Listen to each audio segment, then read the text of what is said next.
ಮೈಸೂರಿನ ಹುಣಸೂರು ಚಿನ್ನದ ಅಂಗಡಿ ದರೋಡೆ ಪ್ರಕರಣಕ್ಕೆ ಸಂಬಂಧಪಟ್ಟ ಹಾಗೆ 8 ಕೆಜಿ ಚಿನ್ನ ಕದ್ದವರು ಸಿಕ್ಕರೂ ಕೂಡ ಚಿನ್ನ ಮಾತ್ರ ಇನ್ನೂ ಸಿಗಲಿಲ್ಲ. ಮೈಸೂರಿನ ಹುಣಸೂರು ಚಿನ್ನದ ಅಂಗಡಿ ದರೋಡೆ ಪ್ರಕರಣಕ್ಕೆ ಸಂಬಂಧಪಟ್ಟ ಹಾಗೆ ಕಳ್ಳರು ಸಿಕ್ಕಾಕೊಂಡಿದ್ದಾರೆ. 8 ಕೆಜಿ ಚಿನ್ನ ಕದ್ದವರು ಸಿಕ್ಕಿದ್ರೂ ಕೂಡ ಚಿನ್ನ ಮಾತ್ರ ಇನ್ನೂ ಸಿಗಲಿಲ್ಲ. 10 ಕೋಟಿಯ ಚಿನ್ನ ರಿಕವರಿಗೆ ಎಳ್ಳು ನೀರು ಬಿಟ್ರ ಪೊಲೀಸರು. ಪ್ರಕರಣದ ಮಾಸ್ಟರ್ ಮೈಂಡ್ ಸೇರಿದಂತೆ 4 ಆರೋಪಿಗಳ ಸೆರೆಯಾಗಿದೆ. ಬಿಹಾರ, ಪಶ್ಚಿಮ ಬಂಗಾಳ ಮತ್ತು ಆಂಧ್ರ ಪ್ರದೇಶದ ಆರೋಪಿಗಳನ್ನು ಬಂಧಿಸಲಾಗಿದೆ. ಹೈಟೆಕ್ ತಂತ್ರಜ್ಞಾನದ ಜೊತೆಗೆ ನಡೆದಿದ್ದಂತಹ ಚಿನ್ನದಂಗಡಿ ದರೋಡೆ ಪ್ರಕರಣ ಇದು. ಕಳ್ಳರು ಸಿಕ್ಕಾಕೊಂಡಿದ್ದಾರೆ, ಆರೋಪಿಗಳು ಸಿಕ್ಕಿದ್ದಾರೆ. ಬಟ್ ಚಿನ್ನ ಬೇಕಲ್ವಾ? ದರೋಡೆಗೆ ಮಾತ್ರವಲ್ಲ, ಚಿನ್ನ ವಿಲೇವಾರಿಗೂ ಮಾಸ್ಟರ್ ಪ್ಲಾನ್ ಮಾಡಲಾಗಿದೆ. ಹುಣಸೂರಿನಲ್ಲಿ ಕದ್ದಂತಹ ಚಿನ್ನವನ್ನ ಇವರು ಏನ್ ಮಾಡಿರ್ತಾರೆ? ಮಾರಾಟ ಮಾಡಿದ್ದು ನೇಪಾಳದಲ್ಲಿ.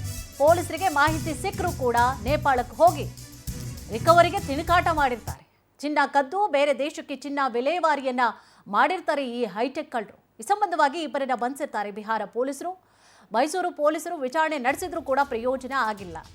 ಹುಣಸೂರು ಆಭರಣ ಅಂಗಡಿ ಕಳ್ಳತನ ಮುಗಿದಂತಹ ಅಧ್ಯಾಯ ಆಗೋಯ್ತಾ ನೋಡಿ. ಮೈಸೂರಿನ ಹುಣಸೂರಿನಲ್ಲಿ ಚಿನ್ನದ ಅಂಗಡಿಯ ದರೋಡೆ ಆಗಿರುತ್ತೆ. 8 ಕೆಜಿ ಚಿನ್ನವನ್ನ ಕದ್ದಿರ್ತಾರೆ. ಆರೋಪಿಗಳನ್ನ ಬಂಧಿಸಲಾಗಿದೆ. ಈಗ ಚಿನ್ನನ ಅವರು ವಶಪಡಿಸ್ಕೊಳ್ಬೇಕಲ್ವಾ, ರಿಕವರಿ ಮಾಡ್ಬೇಕಲ್ವಾ?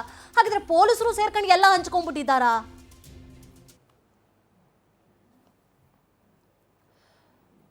ಇದೇ ವಿಚಾರ ಸಂಬಂಧವಾಗಿ ಹೆಚ್ಚಿನ ಡೀಟೇಲ್ಸ್ ಅನ್ನ ಕೂಡ ನೀಡ್ತಾ ಹೋಗ್ತಾರೆ ನಮ್ಮ ಪ್ರತಿನಿಧಿ ಪ್ರೇಮ್ ಕುಮಾರ್. ಎಸ್ ಪ್ರೇಮ್ ಕುಮಾರ್, ಈಗ ಮೈಸೂರಿನಲ್ಲಿ ಆದಂತಹ ಘಟನೆಗೆ ಸಂಬಂಧಪಟ್ಟ ಹಾಗೆ ಆರೋಪಿಗಳು ಸಿಕ್ಕಿದ್ರೂ ಕೂಡ ಯಾಕೆ ಇನ್ನೂ ಕೂಡ ಚಿನ್ನವನ್ನ ರಿಕವರಿ ಮಾಡ್ಲಿಕ್ಕಾಗಿಲ್ಲ? ಏನಿದೆ ಇದ್ರ ಬಗ್ಗೆ ಅಪ್ಡೇಟ್ಸ್?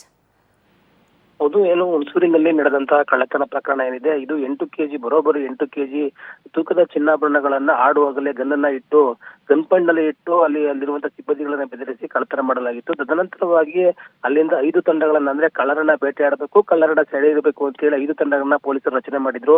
ಆದ್ರೆ ಹೈಟೆಕ್ ಕಳ್ಳತನ ಮಾಡಿರುವಂತಹ ಕಳ್ಳರೇನಿದ್ದಾರೆ ಅದು ನಮ್ಮ ದೇಶದಲ್ಲೇ ಬಿಟ್ಟು ಚಿನ್ನಾಭರಣ 8 ಕೆಜಿ ತೂಕದ ಚಿನ್ನಾಭರಣವನ್ನ ಕದ್ದು ಪರಾರಿಯಾಗಿ ನಂತರ ಕೆಲವೇ ದಿನಗಳಲ್ಲಿ ನೇಪಾಳಕ್ಕೆ ಕದ್ದೊಯ್ದು ಅಲ್ಲಿ ಮಾರಾಟ ಮಾಡಿದ್ದಾರೆ ಎಂಬ ಮಾಹಿತಿ ಪೊಲೀಸರಿಗೆ ಸಿಕ್ಕಿರುವಂತದ್ದು.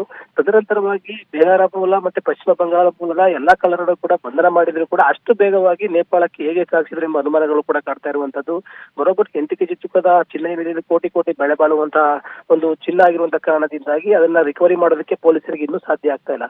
ಕಳ್ಳರನ್ನ ಬಂಧನ ಮಾಡಬೇಕಿತ್ತು, ಬಂಧನ ಮಾಡಿದ್ದಾರೆ. ಆದ್ರೆ ಚಿನ್ನವನ್ನ ರಿಕವರಿ ಮಾಡೋದು ಯಾವಾಗ ಎಂಬುದು ಕೂಡ ಇಲ್ಲಿನ ಚಿನ್ನದ ಅಂಗಡಿ ಮಾಲೀಕರ ಒಂದು ಅಸಹಾಯಕತೆ ಕಾರಣವಾಗಿರುವಂತದ್ದು. ಮತ್ತೆ ಪೊಲೀಸರು ಏನಿದ್ದಾರೆ, ಇವರು ಎಲ್ಲರೂ ಈ ಆಂಗಲ್ ನಲ್ಲೂ ಕೂಡ ಒಂದು ಚಿನ್ನಾಭರಣಗಳನ್ನು ವಶಪಡಿಸಿಕೊಳ್ಳೋದಕ್ಕೆ ಪ್ರಯತ್ನ ಪಡಬಹುದಿತ್ತು. ಆದ್ರೆ ಕಳ್ಳರನ್ನ ಹಿಡಿತಿದ್ದಾರೆ. ಕಳ್ಳರನ್ನ ಹಿಡಿದಂತ ಸಂದರ್ಭದಲ್ಲಿ ಆಭರಣವನ್ನು ರಿಕವರಿ ಮಾಡಬೇಕು, ನೇಪಾಳದಲ್ಲಿ ಇಟ್ಟಿದ್ದಾರೆ ಎಂಬ ಮಾಹಿತಿಯನ್ನ ಕೊಡ್ತಿದ್ದಾರೆ. ಇದು ನಮಗೆ ಯಾವುದೇ ರೀತಿಯಲ್ಲೂ ಕೂಡ ಚಿನ್ನಾಭರಣ ಸಿಗ್ತಾ ಇಲ್ಲ, ನಮ್ಗೆ ಹಣನೂ ಇಲ್ಲ, ಚಿನ್ನನೂ ಇಲ್ಲ, ಹಂಗಾಗಿದೆ ಅಂತ ಹೇಳಿ ಒಂದು ಮಾಲೀಕರು, ಚಿನ್ನದ ಅಂಗಡಿ ಮಾಲೀಕರು ಒಂದು ಬೇಸರವನ್ನು ವ್ಯಕ್ತಪಡಿಸ್ತಾ ಇದ್ರೆ, ಕದ್ದಂತಹ ಚಿನ್ನವನ್ನ ಒಂದು ನೇಪಾಳದಲ್ಲಿ ಮಾರಿದರೆ ಅಲ್ಲಿ ಹೋಗಿ ರಿಕವರಿ ಮಾಡೋದಕ್ಕೆ ಕಷ್ಟ ಆಗ್ತಾ ಇದೆ ಅಂತ ಹೇಳಿ ಪೊಲೀಸರು ಒಂದು ಅಸಹಾಯಕತೆಗೆ ಒಳಗಾಗಿರುವಂತದ್ದು. ಎಸ್, ಥ್ಯಾಂಕ್ ಯು ತಮ್ಮೆಲ್ಲ ಡೀಟೇಲ್ಸ್ಗಾಗಿ.